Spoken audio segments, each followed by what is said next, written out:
often do you reflect on how you spend your time? Time is a precious commodity, and I like to think that I use it wisely.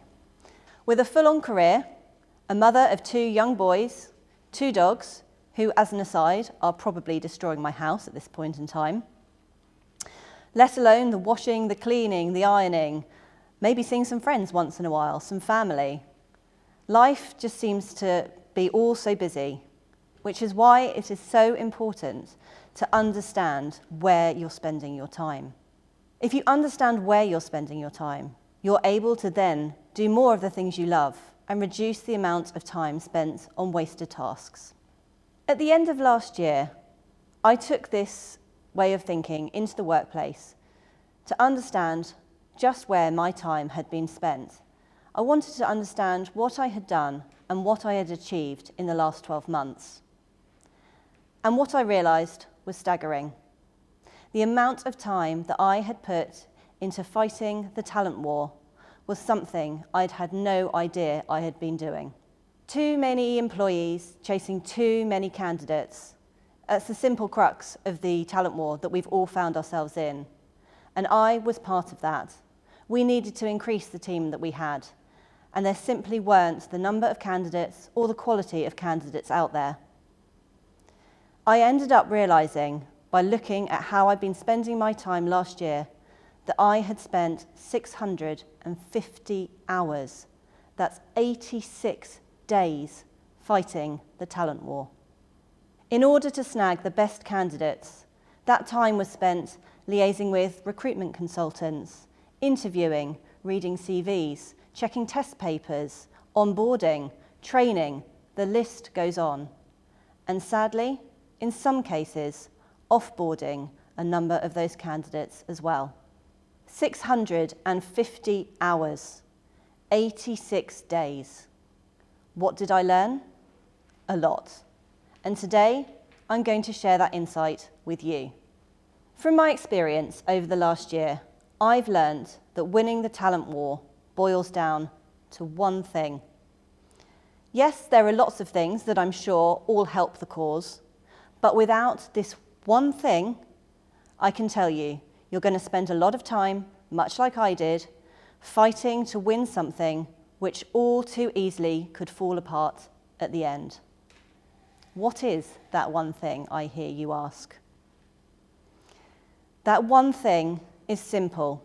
At least it is simple and clear to me now. That is the power of reflective thinking. That one thing is to open and engage with the hearts and minds of your potential candidates. I'll say it again. It is to open and engage with the hearts and minds of your potential candidates. Take yourself back to 2001. That was the year that Apple launched its first iPod. Can you believe that was over 20 years ago? There were a number of MP3 players already out that everybody was, using, enjoying. Apple broke into the market with its first MP3 player, and it took the world by storm. Why was that? Well, it's simple really. It came down to one thing. All of the other MP3 players were talking about compatibility, price point, the amount of storage that perhaps they had. Apple were different. They simply stated 1,000 songs in your pocket. The simplicity and clarity of what the iPod stood for was what enabled it to stand firm in what was otherwise a crowded market. According to Forbes' Talent 500 survey, last year, more than ever, people were looking to change job roles. In fact, 87% of the respondents to the survey said that they were looking potentially for a new role. The same is expected this year. And with that in mind, how can you set yourself apart as a business? How can you make sure that you don't rack up the amount of hours that I spent fighting the talent war and securing the right candidates? Flexible working, competitive salaries, great job opportunities, great growth opportunities. They're all important, of course they are. But I challenge you to go and look at some of the job descriptions out there. They are all saying the same thing, much like the Apple example that I've just referred to. What is going to make you stand apart and be more like Apple with how it presented its iPod? The key to success is to ensure that you determine what makes your company stand apart, and that comes down to your company purpose. We all know that employee motivations have changed over the past few years, partly thanks to COVID, but this is a really great opportunity for us all as businesses. People no longer just want to have a job with a great salary. They're looking for so much more. They're looking to make a difference. They want to have impact. They want to make sure that what they are doing has real meaning behind it. People want and need purpose in their work.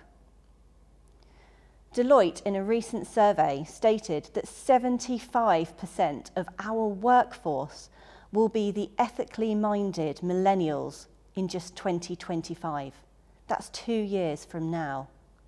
And in Glassdoor's Mission and Culture survey, they said that over 76% of people looking for new roles will look at a company's purpose before they even think about applying. Today's workforce want more than a paycheck. And if you can align your purpose clearly in your talent proposition, you're onto a winner.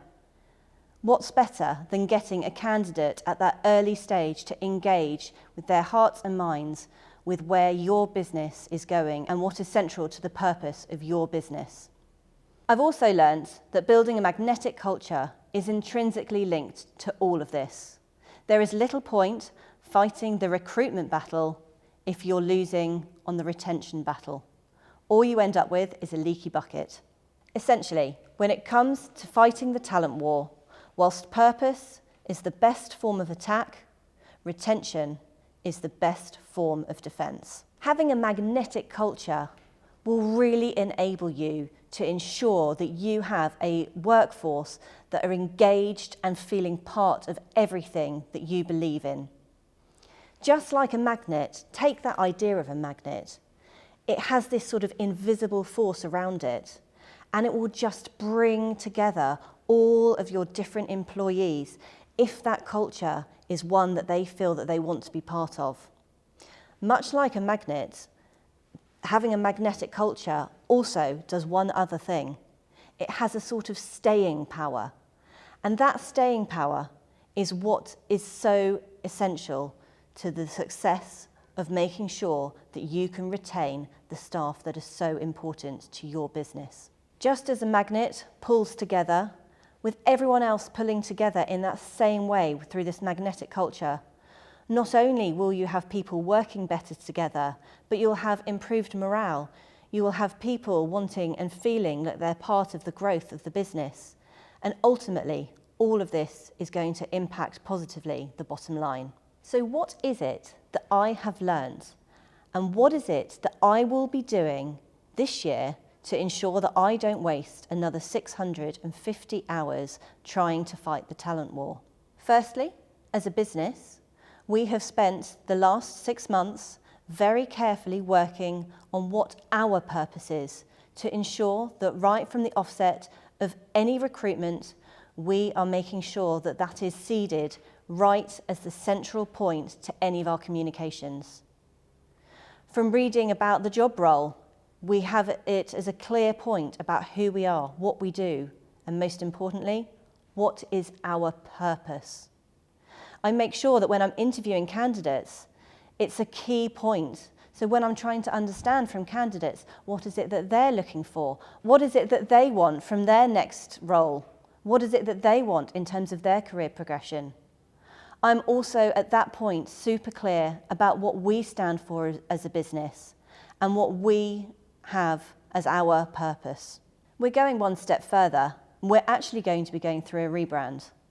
But regardless of that, I can tell you that it is already working. I have already been seeing a dramatic difference in the past few months since we have adopted ensuring that our purpose is central to our recruitment. From the initial discussions and seeing that immediate synergy between what some of these candidates are after and what we can offer is just so exciting. And equally, it's giving me the opportunity to see, whilst they're great candidates, if there's simply not that synergy and alignment over our purpose, then that is the point in which to leave it. In terms of retention, there's of course a place for flexibility, for ensuring that salaries are at the right level and that there are growth opportunities. But I urge you to go deeper. Be like Apple, stand apart and create a magnetic culture that has real holding power. Culture is the sum of your beliefs, your actions, your engagements, and your attitudes. So be confident and use your purpose to cultivate a thriving culture that aligns to your business strategy. Remember, there's no one single thing that creates a company culture. It's that huge melting pot of all of those things coming together. What is key to remember is that your culture is based collectively around your purpose. I'm excited to see where the talent war is going to take us, but I can tell you two things. One, I know it's not going to be taking the amount of time that it took me last year. And I can tell you that because I'm already experiencing the fruits of having purpose at the centre to all of our recruitment and all of the communications around that. Secondly, it comes down to the culture that we have as a business. Each and every person in our business has been central to making the culture what it is. And why that's so important that the two come together is because ultimately the culture has been created off the purpose that we all live and breathe.